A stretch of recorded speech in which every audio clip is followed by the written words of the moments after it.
well, the Liberals say that we could have a Christmas costly election, and they say it would be the Conservatives' fault. But I'm here to tell you why that's a lie. And if there is an election, it's their fault. The budget happens on November 4th. So the Liberals table a budget in the House of Commons. Then the House members of Parliament have about 4 to 5 days to debate that budget. Now, there is a sitting week, meaning that the MPs are in their ridings the week of November 11th. So you won't come back till the 17th. The vote would probably happen that week. If it doesn't pass, the government falls, it triggers an election. 36 days would be about the election period. You'd have an election right around the end of December, hence the Christmas election. So the job of the Prime Minister is to make sure that the budget passes. So he has to meet with every opposition leader and in many instances make concessions of what that party is asking for in the budget in order for them to support the budget so that he then has the confidence of the House. Hence it's called a non-confidence vote.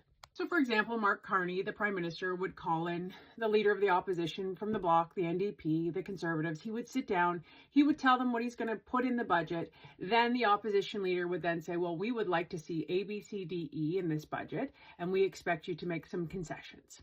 But you see, if Mark Carney doesn't make any concessions and doesn't negotiate at all or listen to anything that the opposition parties want, we have an election.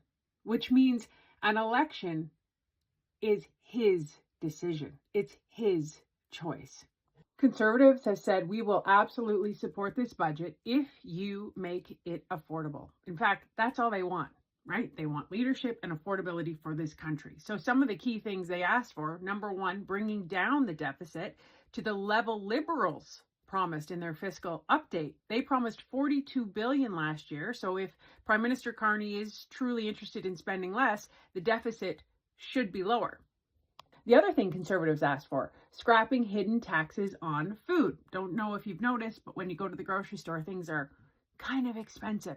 So what Conservatives have asked for is including the industrial carbon tax on farmers, the food packaging tax that adds billions of costs, and the fuel standard tax that adds 17 cents per liter to diesel and gasoline for farmers. Because when you increase the cost of fuel, everything goes up, right? So this is the other thing Conservatives have asked for in the budget. The other thing they asked for was ending the inflation tax by bringing down the cost of government instead of printing money to pay Liberal bills. Because remember, this whole financial situation that Canada is in with the deficit and inflation and everything being so expensive is a direct result of 10 years of Liberal policy. And don't forget, a Prime Minister who said, budgets balance themselves.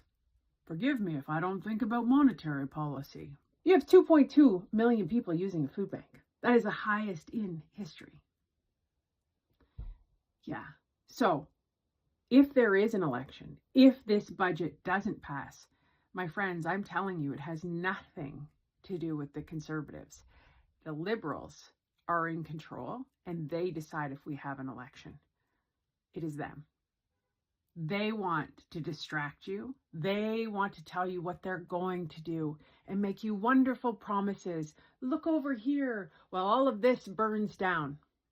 Look over here while crime skyrockets. Look over here while you can't afford a house. Look over here while young people can't find a job. Oh, guys, trust me. Pay attention to the language the Liberals are using. This is not at all the decision of the Conservatives. It is all the Liberals, and they are playing a major game with you to make it look like it's us, when in fact, it's them.